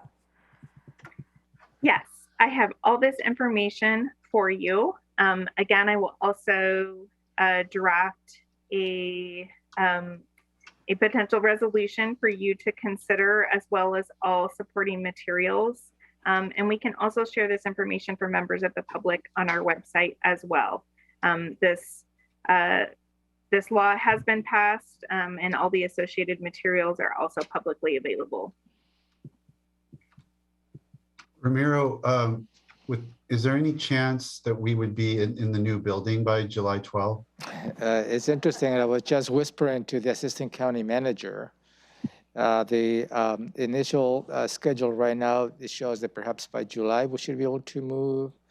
And I am very hopeful. Robin doesn't necessarily share my hopefulness on this, that we should have We should probably have a meeting, new meeting on the new place, and we are planning to have a larger dais that accommodates large board meetings, not just the potential 5 commissioners down the road, but also a larger Board of Health meeting.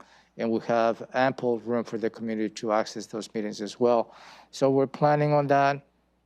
As Shelley stated, there's very prescriptive steps that we need to take, but I wasn't tracking that we need to have the first meeting by July 12th. I think that will be a good goal with the new Board of Health, but not necessarily. If we are not having a place to meet, maybe waiting for the following month may be adequate, but we're shooting for July 12th.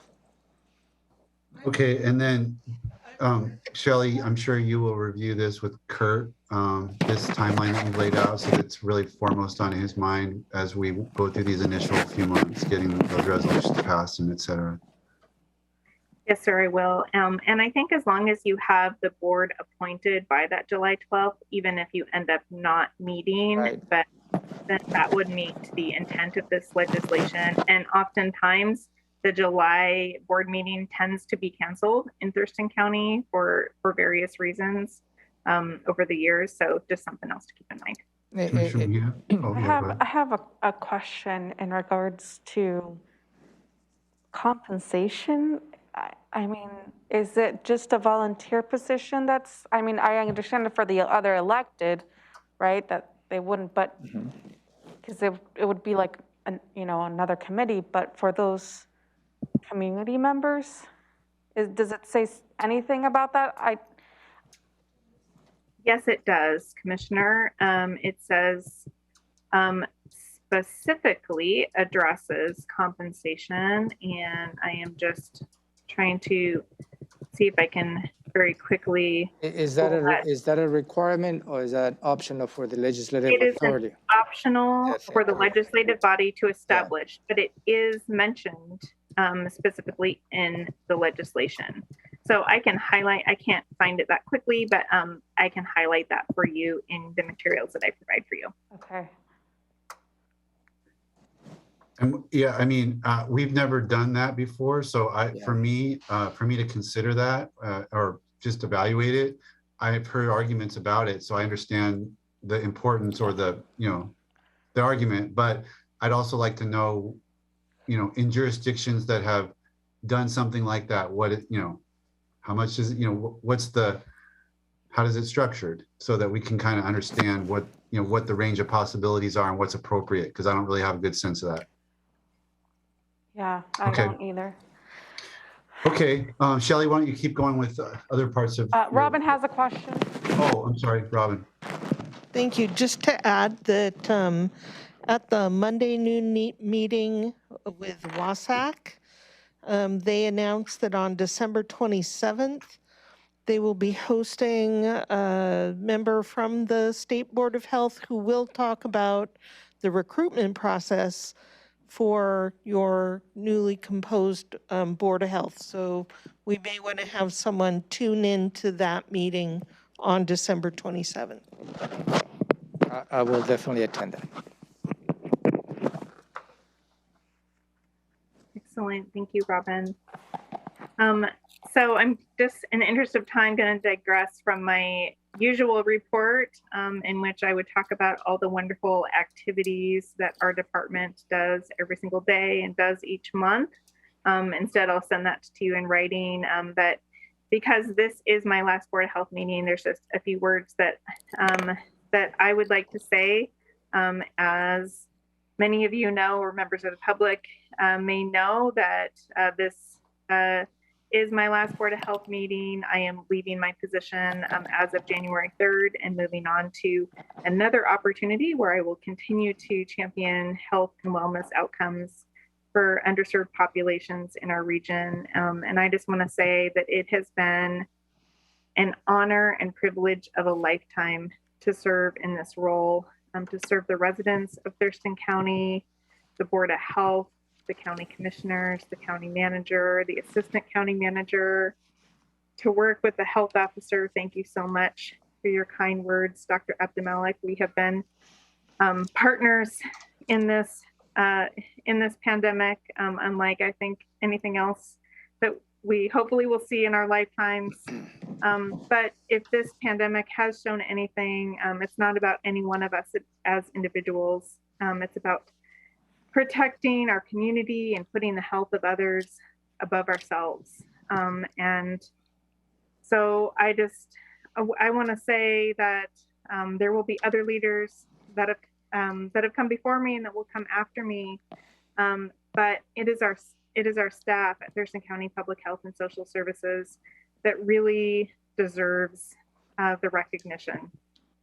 I could not have done any part of my job without them. Public health officials and staff everywhere have been subject to stress and trauma and ridicule unlike anything we have ever seen or signed up for in these jobs of service when we took them, because we care about the health of our community. But it is our staff and team members that continue on, and they deserve our appreciation and ongoing support.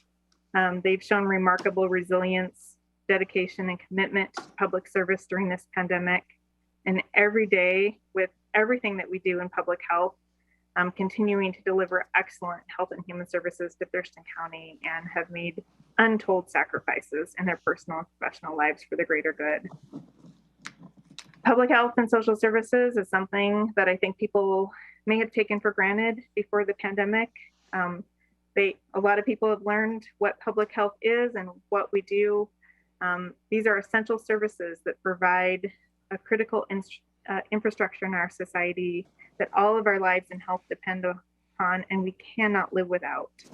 Like first responders and road crews and frontline healthcare workers, our public health and social service professionals are behind the scenes 24/7, 365 days a year, making sure that we carry out our mission to work together to ensure the highest level of health and well-being for everyone, which is a mission that we established collaboratively in our department when I first started, and it is a definition of health equity, and that is no accident. So it's my sincere hope that we'll continue to see all these great efforts that the Board of Health and the community and our community partners such as Thurston Drives are making to move forward on reducing health disparities and seriously eliminating those and promoting health equity in our community. I hope that we'll cross the line with the COVID pandemic soon, but I'm confident that our health officer and our incident management team, we're at day 678 of our public health response to this. I'm so grateful to have Kurt Hardin, Director of Emergency Services, being so graciously willing to step in my absence as the interim director until a new director is found. And I'm confident under his leadership and all the great leaders and team members that we have, that our response will continue. I'm so proud of Thurston County and how we have responded. I hope that the public will continue to be patient and keep on listening to us in public health. This will end, but we need our entire community to come together to help us save more lives and get back to normal. So no matter where I am, I will never stop urging people to do all of the public health things like wash your hands, get vaccinated against preventable illnesses, including COVID, especially for children ages 5 to 11 right now, especially everyone that's eligible for boosters. That's one of our best tools. Please keep wearing masks, socialize responsible, get routine health checkups, practice healthy behaviors, eat well, exercise. Do your part, exercise your personal responsibility to take care of our environment and protect our most vulnerable residents of our community, especially seniors and children and those that are pregnant and houseless and are developmentally disabled, our military veterans, those struggling with substance use or experiencing violence and abuse. We still have a lot of public health emergencies to respond to, including racism, opioid epidemic, homelessness, of course, COVID-19. And all of this is undoubtedly going to have very long-term impacts on the health of our community. So please check in and nurture your relationships. I always say family first. I'm trying to live that for myself. Check on those friends, family, neighbors, and colleagues to ensure that they're mentally and physically well during these really challenging times, and take care of your own health. I'm proud to live here and to have had a small part in helping to improve the health of our community in my nearly 5 years in this role. I'm so proud that we're the 8th healthiest county in the state of Washington. I will miss everyone, and I'm confident that the great work of our department and this Board of Health will continue. And again, so grateful for your support, for allowing me to serve in this role. And I wish everyone in Thurston County long life and the best of health. Thank you. Thanks, Shelley. Commissioner Edwards, anything, questions or comments for Shelley before we break? Well, I don't know if you can hear me or not. My light's blinking. We hear you. Oh, okay. No, Shelley, thanks for your hard work. That's all I can say. You did a good job. You did it under tough circumstance. And thank you very much. Best of luck to you. Commissioner Mejia? Thank you. You know, Shelley, I just want to thank you for all the hard work you've done. You know, this is my first year in the commission, but you've always made yourself available anytime I've needed it or had questions. And I, you know, just want to thank all your hard work. I mean, I bet you were not expecting this is what your position would become, you know, when you first accepted it. But, you know, here we are, and you were able to pivot and, you know, do the best with what you were dealt. So I just want to thank you for your service to the community, really, during this very difficult time. I wish you all the best of luck in your new position, and you know, some more downtime where you can finally be able to have that family time. Thank you so much. Shelley, you, even before COVID, what I learned in my first year as a commissioner is that the public health department is a difficult department to run. You know, there's 5 crises that have been declared in Thurston County, and they all kind of fall under your rubric. I mean, when I got here, before I got here, there was opioid and housing and homelessness. And then we now have climate and racism and COVID-19. And, you know, so you're front and center on 5-headed dragon. And you've been able to manage that. I appreciate the support you've given to me as a commissioner. Just like Commissioner Mejia said, you're always there for what I need. I've had to learn a lot myself in chairing the Board of Health this year, so I appreciate that. The community appreciates you, and I've said this a couple times, but I'll say it again. I mean, everywhere I go in the last 18 months, people have been thankful for you being out there, attending meetings, giving them information.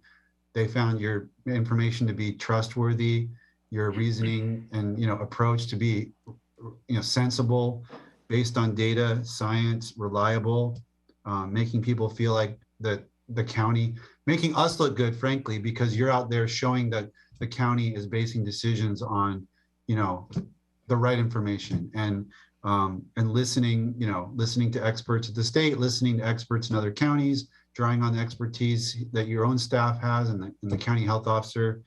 So just the community really appreciated that. And I heard that everywhere that I ever went during this pandemic, when it came to your role in that, you know, as a bridge from our county's public health to all of our other partners and leaders around the county. So thank you for that. So I just wish you the best of luck, and I hope that we continue to work together in whatever capacity that may manifest. But I consider you a friend and a, you know, somebody I will miss. So, sir, could I have Shelley? What can I say? What a journey, and a journey of public service. a journey of an incredible commitment to the community. And I'm so very proud to be part of your journey. You have made yourself a figure, not just internally, but to the community. And I hope that became evident when you announced your separation from Thurston County. The many, many individuals inside and outside reflected on what you have done for the county as well as for our community. I think I mentioned this to you.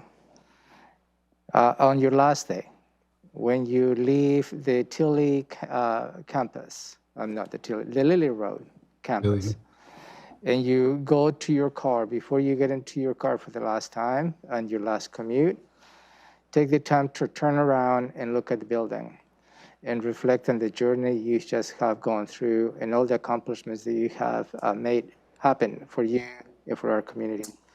Take it with you because that's yours to take. Thank you very much for everything you have done. Thank you so much. All right. Well, on that wistful note, we will adjourn today's Board of Health meeting. Thanks to everybody. Ran late today, but we had a lot of stuff to accomplish, and everybody appreciate your time. Thank you, Shelley, again. Thank you. Thank you. Thank you.